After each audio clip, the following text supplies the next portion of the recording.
tahun baru Masehi bukan yang dipermasalahkan adalah zatnya bulan dan hari, akan tapi kebiasaan dan kebudayaan yang terjadi di tahun baru tersebut. Apa yang dilakukan oleh umat saat itu? Berhura-hura, berfoya-foya, dan yang banyak merayakan ini adalah orang di luar Islam sana karena bangga dengan tahun baru mereka. Kemaksiatan di dalamnya. Jadi yang kita hentikan adalah kebiasaan. Kebiasaan jelek. Sehingga anak Pak Haji dan Bu Haji itu yang niup trompet, setelah itu ada yang mabuk. Sebab di Indonesia itu kaum musliminnya minoritas. Bagaimana kok alun-alun penuh tuh? Sementara orang-orang Nasrani banyak di gereja saat itu. Mereka berdoa dan sebagainya. Apa yang dilakukan oleh anak-anak kaum muslimin saat itu? Ya? Berhura-hura, belum tadi setelah itu berantem. Dan 6 tahun yang lalu ada yang mati, lihat. Kita tidak melihat tahun-tahun berikutnya. Karena kami yang ingat pada 6 tahun yang lalu. Mati, berantem, mabuk dan sebagainya. Jadi mengikuti budaya-budaya kafir itulah yang tidak diperkenankan. Kalau masalah hari, kita pakai hari, tanggal kita pakai mereka, tanggal mereka. Biarpun semestinya kita sudah mulai berubah di dalam diri kita, rumah kita membiasakan dengan tahun Hijriah. Yang disitulah ada sangkut pautnya dengan banyak kewajiban. Wajib seorang tua mengetahui kelahiran anaknya secara Hijriah, untuk mengetahui kapan anaknya usia tamyiz, kapan anaknya balik. Dan ibadah ada hubungannya dengan tahun Hijriah, bukan tahun Masehi. Nggak ada hubungannya ibadah dengan tahun Masehi, nggak. Semuanya adalah tahun Hijriah. Dan kalaupun tahun Masehi sudah dilakukan negara, kenapa kita harus merayakan tahun baru Masehi itu dengan cara yang tidak dibenarkan itu? Jadi mengikuti budaya orang kafir. Ini disebutkan dalam Al-Quran, satattabi'unna sananal ladzina min qablikum shibran bi shibrin dhira'an bi dhira'in hatta law dakhalu fi hujri dabbin la dakhaltumuh. Disebutkan bahwasanya nanti ada kelompok dari kalian ini ada yang bakal mengikuti budayanya orang di luar Islam. Budaya, bukan urusan akidah saja. Kebiasaan shibran bi shibrin, sejengkal demi sejengkal. Sedira itu setengah depa, atau sedepa demi sedepa. Sampai kalau mereka tuh masuk ke lubang biawak ngikut, masuk ke lubang biaya. Begitulah keadaan umat Islam yang lemah pendirian, kerjaannya ngikut-ikut saja. Dan memang umat Islam ini banyak yang lemah pendirian. Coba, kita itu heboh dengan merayakan tahun baru Masehi. Tanyakan dengan masyarakat yang ada di Cina sana, tanyakan masyarakat yang ada di Amerika dan di Eropa, mereka juga ngerti ada tahun Hijriah. Kalau alasannya untuk bersenang-senang, mereka juga tidak pernah punya keinginan untuk merayakan tahun baru Hijriah. Yuk. Mereka juga senang berlibur ya. Berlibur senang mereka, akan tapi pun mereka tidak pernah punya kepikiran dan tidak pernah punya keinginan untuk merayakan tahun baru Hijriah. Tapi umat Islam di negeri kita ini habis mulai tahun baru Masehi, nanti tahun baru Cina, nanti tahun baru apalagi, nah habislah. Giliran tahun baru Hijriah, tidur. Muncul kemunafikan di sini. Hendaknya kita bangga dengan Islam. Itulah yang jadi masalah, jangan dianggap remeh. Yang berbangga dengan tahun baru Masehi lalu lupa dengan tahun baru Hijriah, munafik kan nanti. Kenapa tidak kita mengutamakan sesuatu yang sambung dengan Nabi SAW? Permasalahannya adalah tidak sesepele yang disampaikan tadi. Kalau masalah pernah dipakai, kita pakai. Kalau tidak pakai, beda hitungannya nanti. Termasuk pengajian kita keliling, sementara pakai tahun baru Masehi. Kenapa? Karena kalau pakai tahun Hijriah nggak ketemu harinya nanti. Karena apa? Orang di sana masih tahun Masehi. Tapi kita harus buat perubahan pada suatu ketika nanti. Tapi yang dipermasalahkan adalah ngikuti itu cara dan gayanya orang-orang kafir itu mengadakan perayaan, niup trompet. Trompet apa itu? Ada maknanya peniupan trompet itu. Bukan sekedar ikut-ikutan. Ada makna daripada niup trompet. Belum lagi kumpul laki perempuan yang gak karu-karuan, Masya Allah. Dan memang banyak di antara anak-anak kita tuh datang ke kota itu tidak ada tujuan, hanya karena tahun baru ngelihat ramainya kok kota. Biarpun ternyata di situ setan juga menarik sehingga ketemu laki-laki dengan perempuan, pacaran dan sebagainya sampai bab zina. Maka perlu kita hentikan dengan bermacam-macam cara. Menghentikan itu bermacam-macam cara. Ada menghentikan, jangan kau lakukan. Itu kapan? Jauh-jauh hari. Jangan kamu lakukan. Akan tapi ini adalah di saat banjir itu belum tiba. Di saat banjir belum tiba, kita masih bisa membuat bendungan. Tapi kalau sudah banjir datang, susah membuat bendungan. Akan tapi hendaknya sekarang kita arahkan. Kita tidak merayakan tahun baru Masehi. Itu daripada anak kumpul di situ, kita rubah saja, ayo. Dan ini adalah tradisi para salafun saleh di dalam merubah masyarakat dengan budaya-budaya yang salah menjadi budaya Islami itu. Jadi permasalahannya jangan dianggap sesepele itu. Akan tapi permasalahannya adalah kita itu kagum dengan budayanya orang kafir, ngikuti cara hidupnya orang kafir, dan itu adalah kemunafikan, dan itu musibah besar di hati. Kadang-kadang tahun baru Hijriah saja pindah itu nggak ngerti. Oh, sudah tahun baru Hijriah ya? Oh iya. Tahun baru Masehi sebelum berapa bulan sudah tahu, Masya Allah. Ini musibah pada kita. Saya punya kawan Kristen Masehi, tapi dalam masalah hubungan baik, masalah ngasih makanan, masalah beri pakaian, oke. Tapi kalau sudah terkait dengan akidah, wala ana abidu ma'abadtum wala antum abiduna ma'abud lakum dinukum waliyadin. Tentang masalah tahun baru, apakah 1 Januari itu bersih, tidak ada hubung kait dengan agama? Maka tidak benar. 1 Januari 2018 Masehi, seolah-olah Masehi terkait dengan Al-Masih Isa alaihissalam.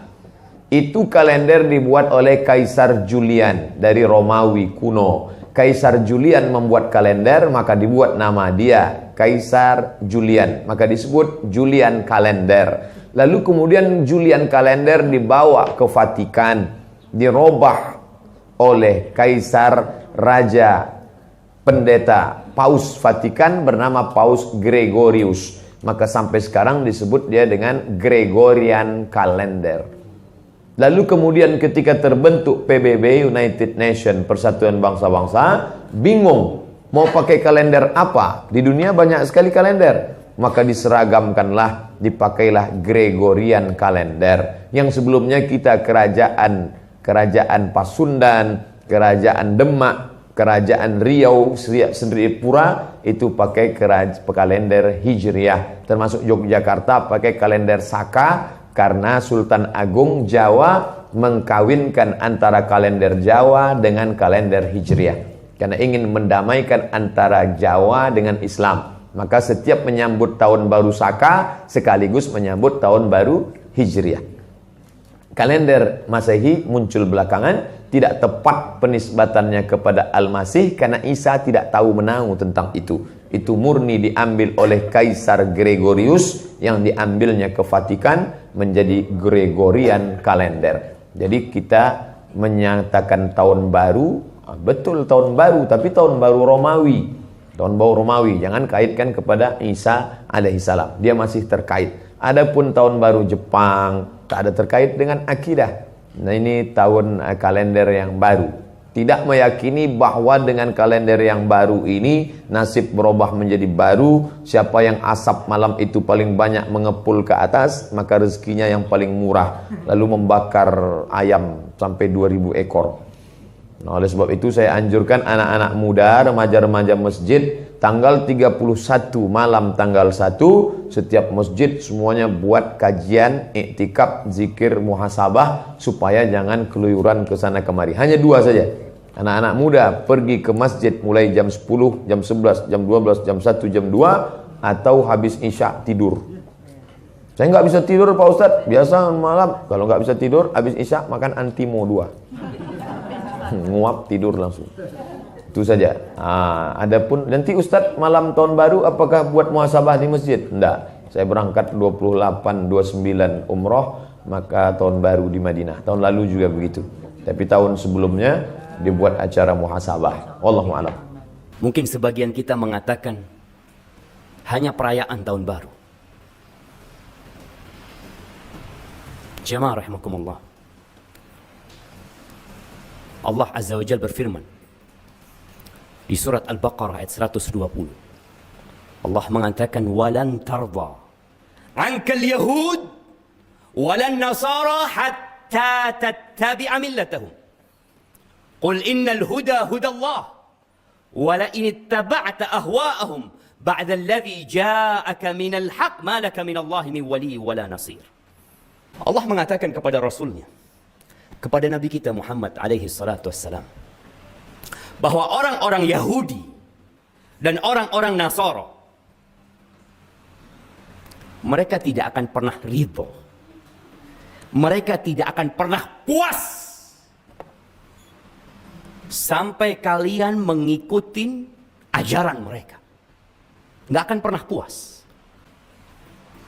Bicara nanti malam, kita akan melihat jalanan kota Jember mungkin ramai dengan orang-orang Nasara? Bukan. Dengan orang-orang yang mengaku followernya Muhammad sallallahu alaihi wasallam. Mereka mengklaim dirinya pengikut Nabi Muhammad alaihi salatu wassalam. Mereka adalah orang-orang yang menjawab azan tatkala dikumandangkan, asyhadu anna Muhammadar Rasulullah. Dia mengatakan, wa ana asyhadu anna Muhammadar Rasulullah. Tapi kenapa harus ikut gaya orang-orang sebelum kita? Tidak bisakah menampakkan ana muslim? Ahibati fillah. Kita lupa dengan sejarah. Sebagian umat Islam lupa dengan siapa dirinya. Baca Quran, baca kitabullah. Allah Azza wa Jalla berfirman di surat Ali Imran ayat 110. Buka nanti pulang dari masjid sini. Allah mengatakan, kuntum khaira ummatin ukhrijat linnas. Ta'muruna bil ma'ruf wa tanhauna 'anil munkar wa tu'minuna billah. Walau amana ahlul kitab lakana khairan lahum minhumul mu'minun wa aktsaruhumul fasiqun. Kata Allah, kalian ini, kita ini kadang-kadang perlu dikasih tahu, kamu itu siapa sih? Kalian itu umat terbaik yang pernah dikeluarkan di muka bumi ini. Generasi terbaik itu umat Islam. Bagaimana tatkala generasi terbaik menjadi ekor, berada di belakang, bukan berada di depan untuk memimpin, untuk memberikan contoh kebaikan. Kalian generasi terbaik, ukhrijat linnas, yang dikeluarkan untuk umat manusia. Apa sikap kalian? Ta'muruna bil ma'ruf wa tanhauna 'anil munkar. Kalian itu beramar ma'ruf, menyuruh kepada kebaikan, bukan membiarkan kemungkaran terjadi. Mencegah kemungkaran dengan hikmah, dengan cara yang sesuai dengan syariat. Bukan merestui kemungkaran, bahkan mengikuti kemungkaran tersebut. Wa tu'minuna billah. Bukankah kalian beriman kepada Allah? Bukankah setiap pagi dan petang kalian mengatakan, raditu billahi rabba wa bil islami dina wa bi Muhammadin sallallahu alaihi wasallam nabiyya? Bukankah itu kesaksian kalian? Haram hukum yang mengucapkan selamat misalnya. Bagaimana menyikapi yang tidak sekeyakinan dengan kita? Indah turun ayat Quran surah kedua Al-Baqarah ayat 256 paling kiri sebelah bawah. La ikraha fiddin. Mengucapkan ucapan selamat pada agama lain di luar keyakinan kita, dalam keimanan kita sebagai muslim, itu tidak diperkenankan. Haram hukum yang mengucapkan selamat misalnya A, selamat B, yang dalam selamat itu ada unsur pengakuan. Awas, ada unsur pengakuan, ada din selain Islam atau agama yang dibenarkan selain Islam. Itu adalah wilayah keyakinan iman kita. Sebetulnya sama aja. Yang bukan Islam pun, non-Muslim pun meyakini kepercayaan dia yang benar. Jadi sebetulnya itu keyakinan standar setiap pemeluk agama. Itu indah sekali. Ya, indah dalam Islam itu. La ikraha fid din. Baik, tidak ada paksaan dalam agama. Kita nggak boleh paksa orang. Tapi kita pun tidak boleh mengikutkan keyakinan kita pada keyakinan orang lain. Dan itu sebetulnya standar dalam keyakinan beragama. Toleransi yang paling baik, lakum dinukum waliyadin. Kita tidak usah saling mengganggu. Jadi zero tolerance. Toleransi terbaik, zero tolerance. Jangan saling ganggu. Saya nggak ikut pada kepercayaan Anda pun nggak usah ikut-ikutan kami. Kita diskusi aja. Kalau nggak ketemu, silahkan kerjakan. Kami pun nggak akan ikut ke tempat ibadah Anda. Dan kami tidak harus menggunakan perangkat-perangkat pakaian seperti yang Anda kenakan. Anda pakai punya Anda, kami pakai punya kami. Di antara masa Syekh Hasim Asy'ari, beliau itu ada, menulis beliau kitab menyampaikan pada masyarakat. Apa di antaranya? Beliau keluarkan fatwa. Orang yang ikut-ikutan mengenakan pakaian-pakaian mereka, pergi ke tempat ibadah mereka, itu hukumnya haram. Dihukumi tasyabuh bil kufar. Menyerupai orang-orang kafir, maka keluarlah hukum. Dilarang mengenakan pakaian-pakaian seperti pakaian mereka. Atribut seperti mereka. Sehingga tidak menghadirkan nilai kepercayaan lain masuk kepada kepercayaan kita. Itu sudah ada dulu disebutkan oleh pendiri Nahdlatul Ulama tanggal 31 Januari tahun 1926.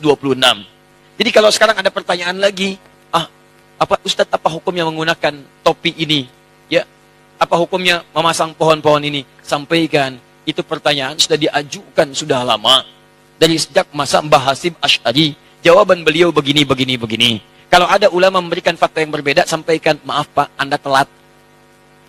Anda keduluan oleh tokoh yang sangat luar biasa, hafal hadis, ya, hafal turunan-turunannya, dan ini kesimpulannya, kitab jadi sini, halaman sekian, paragraf sekian, baris sekian, sampai dengan sekian. Sekarang, jawaban yang terakhir, lalu bagaimana menyampaikan pesan kemuliaan pada saudara-saudara kita, sebangsa setanah air, yang sekiranya akan merayakan nilai ibadah dalam agamanya. Kita katakan begini, saudara-saudariku, kita hidup berbangsa setanah air, kemudian kita hidup satu naungan Ibu Pertiwi. Mari kita jaga kerukunan dalam kehidupan ini. Kita saling tolong-menolong untuk membangun bangsa kita agar tumbuh menjadi bangsa yang maju, modern, terlibat dalam kehidupan dunia yang elegan. Namun kami bermohon maaf karena dalam bangsa ini ada Bhinneka Tunggal Ika, berbeda-beda tapi satu tujuan membangun bangsa, bukan tujuan membangun akhirat. Dalam hal kehidupan beragama, kami mohon maaf, belum bisa mengucapkan ucapan selamat, karena di wilayah itu kita beda keyakinan. Dan ini dijamin oleh undang-undang, tapi mohon maaf sebesar-besarnya, ketidakmampuan kami mengucapkan selamat bukan berarti hubungan kebangsaan kita pun harus kemudian menjadi, tumbuh sifat negatif, tumbuh sifat saling membenci. Tidak, ini bagian ranah keyakinan kita saja, yang dengan itu kita saling menghormati. Jadi Anda yang berkeyakinan, dengan keyakinan Anda, silahkan. Kami tidak ikut-ikutan untuk itu. Kami mohon maaf tidak bisa mengucapkan selamat. Tapi kami menyayangi Anda. Kita bahu-membahu membangun bangsa. Dan bila pun ada urusan-urusan kehidupan yang bisa kami bantu, bukan urusan ibadah, maka kita mari terlibat sama-sama dalam keindahan membangun bangsa ini. Selesai.